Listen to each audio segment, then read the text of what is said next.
जोहार दोस्तों, हमारे बीच में विधायक जयराम मातो है। तो जयराम जी बताइएगा, आज आम सा लड़का आज खास बनने जा रहा है। जो तक कल तक जो लड़का विधानसभा घेराव के लिए रांची निकलते थे, आज विधानसभा के अंदर जा रहे हैं। तो ये बदलाव कैसे हुआ? बदलाव कठिन परिश्रम, सच्ची श्रद्धा, लगन और लगातार अपने दिशा में लक्ष्य की ओर बढ़ते रहने के कारण हुआ है। बिल्कुल ये काफ़ी ऐतिहासिक पल होगा। यही आज से ठीक साल भर 1.5 साल पहले था। यही विधानसभा 23 मार्च 2023 खूब जोरदार लाठियों से प्रहार हुआ था, डिटेन भी किया गया था। इसे टी शर्ट, उस समय ब्लैक रंग की टी शर्ट थी, उसे पुलिस प्रशासन के अधिकारियों ने डिटेन करते वक्त फाड़ दिया था। और बिल्कुल हमारे समर्थकों पर खूब जोरदार लाठियां चली थी। और आज उसी विधानसभा में माननीय बन के जा रहे हैं। ये बदलाव है, ये संघर्ष है, ये ऐतिहासिक है।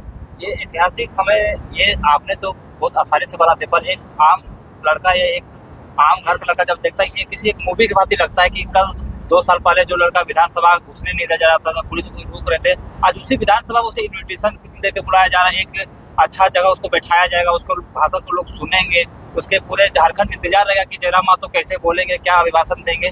तो कहीं न कहीं ये जो एक आम लड़का का हिम्मत बन के निकले हैं, तो एक आम लड़का भी आप देख सकते हैं हर चीज का। देखिए, हम भी आम लड़का ही हैं। 2 साल पहले हमारा जीवन क्या था, कैसा था, सबको मालूम है। चुनाव लड़ना सपने जैसा था, जीत जाना तो एक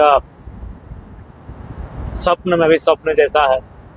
तो ऐसी परिस्थिति में अगर सदन के अंदर हमारी उपस्थिति होने जा रही है, तो राज्य के युवाओं को एक सकारात्मक, राज्य के किसान गरीब गुरबों को एक सकारात्मक संदेश मिलेगा।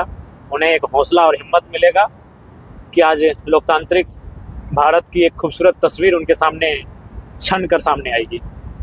अगर आपको 2 चीजें में अगर श्रेय देना रहे तो श्रेय किसको दीजिएगा? समय को दीजिएगा या परिस्थिति को दीजिएगा? देखिए, समय और परिस्थिति दोनों का सम्मेलन रहा है। अगर परिस्थितियां उत्पन्न नहीं होती तो यहाँ तक नहीं आते, और समय जो है वो समय से आप कभी इनकार नहीं कर सकते। समय सबसे महत्वपूर्ण होता है। तो समय और परिस्थितियां ही हमें इस मुकाम तक, इस उपलब्धि तक लेकर आए हैं। जो आम सा लड़का जो अभी बंद कमरे में बैठ के तैयारी कर रहे हैं, एक उम्मीद की नजर से देख रहे हैं कि हम किसी नौकरी में जाएंगे, वो आम लड़का आपको एक मतलब रोल मॉडल की तरह देख रहे हैं कि जयराम मातो हमारे लिए जाएंगे, सदन में बात रखेंगे। क्योंकि अक्सर जो युवा पढ़ते हैं वो सोचते हैं कि विधानसभा में हमारे बारे में बात क्यों नहीं करते। तो क्या आप जब सदन में कल जाइएगा या बोलने का मौका मिलेगा तो सब इन युवाओं के लिए बोलिएगा? जी बिल्कुल। युवाओं के परीक्षाओं को लेकर, हमारी राज्य की नौकरियों में अन्य राज्यों के अभ्यर्थियों के बढ़ते हुए प्रभाव को लेकर, प्रवासी मजदूरों की जो बेबसी लाचारी है, उस विषय को लेकर मैं अपनी बात को मुखरता के साथ विधानसभा के पटल पर रखने का कार्य करूंगा। अच्छा, फीलिंग की बात करें तो कैसा महसूस कर रहे हैं विधानसभा के अंदर? देखिए, फीलिंग तो ऐसा कोई विशेष नहीं है, क्योंकि 2-3 वर्षों से जो मेरा कार्यशैली रहा है वह बिना पद के पावर का रहा है। तो उस लिहाज से फीलिंग विशेष नहीं है, लेकिन एक संवैधानिक पद है। अब फीलिंग जब सदन में उपस्थिति होगी तभी साझा कर पाएंगे। अभी तक वही सामान्य सा लड़का, वही सामान्य सी दिनचर्या, वही रोज का नित्य क्रियाकलाप, वही चीजें अभी तक हमारे अंदर समाहित हैं।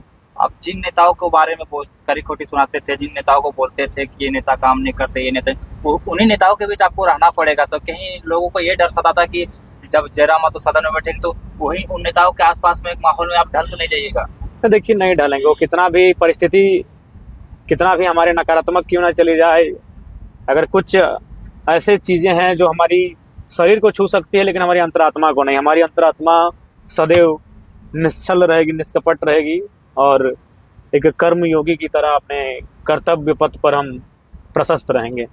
आप लोगों की समस्या का हल पहले भी करते थे, अधिकारी से पहले भी बात करते थे, जब अभी बात करते हैं अधिकारियों से पहले बात करते थे। हाँ, इसमें अंतर आया है। पहले वह, हाँ बोलिए। अब हाँ सर, अब चूंकि माननीय बन चुके हैं तो उन पदाधिकारियों की व्यवहार में, उनके शब्दों में परिवर्तन आया है। हम और एक सब आपके से नोटिस किए कि आप स्कूल जा रहे हैं, ब्लॉक जा रहे हैं, थाना जा रहे हैं, तो आपकी जो स्वभाव है उसमें कहीं ना कहीं परिवर्तन आ जा रहा है। जो कल तक मारने काटने की बात करते थे, आज वो बच्चों से बहुत अच्छा से स्कूल में जाते हैं, तो बात करते बच्चा हैं, अलग उसको विषय मोटिवेट करते है, हैं। वो नहीं, वो मेरा पहले से भी वही था। हम अगर बच्चों से को मेरा अलग रिश्ता है, अलग कनेक्शन है। वो मजदूरों का जब विषय आता है तो मारने पीटने की बात हम आज भी कर लेते हैं, वो अलग व्यवहार है। एक इंसान में कई चरित्र होते हैं, कई व्यवहार होते हैं, तो वो बच्चों के साथ जो मेरा चरित्र का चित्रण होता है वो सदैव मेरा भिन्न रहा है।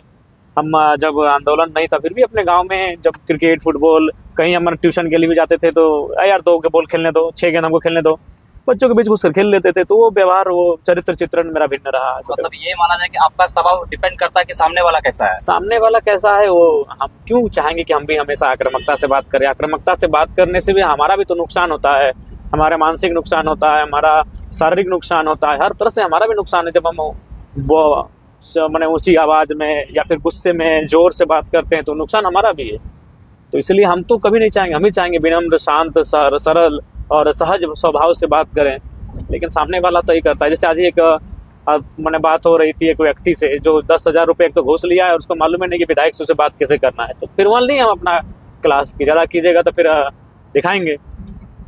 अच्छा, अगर पिछले 3 साल को संघर्ष को अगर एक वर्ड में समापन करना रहेगा कि एक यहाँ नहीं, एक वर्ड में कभी समाज 3 वर्षों का संघर्ष, एक अभूतपूर्व दौर, एक ऐतिहासिक लम्हा, एक यादगार क्षण कुछ शब्दों में नहीं समाप्त होंगे। ये एक कहानी लिखे जाएंगे, एक दस्तावेज लिखा जाएगा, फिल्म जैसा लगता एक है। बिल्कुल एक दस्तावेज बनेगा। उस दस्तावेज में तय होगा कि इन 3 वर्षों का संघर्ष का क्या परिणाम रहा। कहीं ना कहीं आपका जो पार्टी जलकम उसका नींव आज मतलब नींव तो रखा जा चुका है, तो उसके आप 29 में अगर ये देखा जाता है ये कहीं ना कहीं शुरुआत है, इसको आप उड़ान कहाँ तक ले जाते हैं, ये आपके कामों पे आपके देखिए, ये हमारे पार्टी के जो कार्यकर्ता है, हमारे पार्टी के जो नेता हैं, उनके संघर्ष पे और उनके व्यवहार पे तय करता है। पर वो अभी नजर नहीं आ रहा है। अभी भी हम देख रहे थे, आज आप जनता दरबार लगाए थे तो आप विधायक हैं डुमरी का, मगर बाघमारा का रहे, टुंडी का रहे, चंदन का रहे, समस्या आप भी को हल करना पड़ रहा है। तो जी, यही व्यवहार थोड़ा सा हमारे नेताओं को समझना चाहिए। और उन्हें अगर कोई यूपी बिहार से आया हुआ अगर नेता होता ना तो 10,000 वोट लाने के बाद वो भंग जाता ब्लॉक में जाके, थाना में डीसी एसपी से बैठ के बात करता। लेकिन हमारे नेताओं को 50,000 60,000 70,000 वोट मिला है, उन्हें उस वोट का मर्यादा रखना चाहिए और मान सम्मान भी रखना चाहिए। अच्छा, हमारे दर्शक ज्यादातर युवा होते हैं, युवाओं के लिए क्या कहिएगा? एक आम लड़का आज खास बन चुका देखिए, है, युवाओं को हम तो यही कहेंगे, युवाओं को लेकर हताश हो जाते हैं तुरंत। युवाओं को लेकर देखिए, हताशा का कारण युवा स्वयं है। उनका जो दिनचर्या है, उनका जो लाइफ स्टाइल है, वो लाइफ स्टाइल और दिनचर्या है उनकी हताशा का कारण है। वो क्षणिक सुख के लिए बहुत कुछ करने को तैयार हो जाते हैं। जैसे सुबह हुई, गाड़ी मिला, रोड पे आए, मटर गश्ती शुरू हो गई, दोस्तों के साथ गप्पाबाजी शुरू हो गई। तो उन सब चीज़ों से परहेज करते हुए उन्हें अपने आप को तो सबसे पहले युवा यानी यूथ को एजुकेशन की ओर पहले बढ़ना चाहिए, सशक्त होना चाहिए और कुछ समय उन्हें खेलकूद के लिए निकालना चाहिए। इसके अलावा अगर समय बचे तो घर के छोटे मोटे कामकाज में हाथ बटाना चाहिए। बाकी उसके अलावा फिलहाल उन्हें जो फिजूल खर्ची समय का करते हैं उससे परहेज करना चाहिए। वो युवाओं को लेकर बिल्कुल काफ़ी दुख होता है जब काफ़ी कम उम्र में देखते हैं वो शराब का, धूम्रपान का सेवन करने लगे हैं, अनुशासनहीनता का परिचय देने लगे हैं, बड़ों से कैसी बातचीत होनी चाहिए उन सब मर्यादाओं में ढलने नहीं लगे हैं और अपना एक जो व्यवहार है, देखिए हर चीज़ का एक मर्यादा होती है कि आप जब बड़ों के सामने खड़े होंगे तो आपकी नज़र कैसी होनी चाहिए, आपका व्यवहार कैसा होना चाहिए। तो ये चीज़ थोड़ा सा यूथ में जो आसपास का मेरा वातावरण है, बहुत कम % यूथ हैं जो आज भी उन व्यवहारों में ढले हुए पाते हैं। बाकी लोग थोड़ा सा आउट ऑफ हट चुके हैं, लीक से हट चुके हैं, तो इसलिए थोड़ा सा पीड़ा होती है। लेकिन हम तो संदेश उनको ज़रूर देंगे कि आप जब मानव जीवन लिए हैं तो थोड़ा सा बेहतर करके जाएं। चलिए।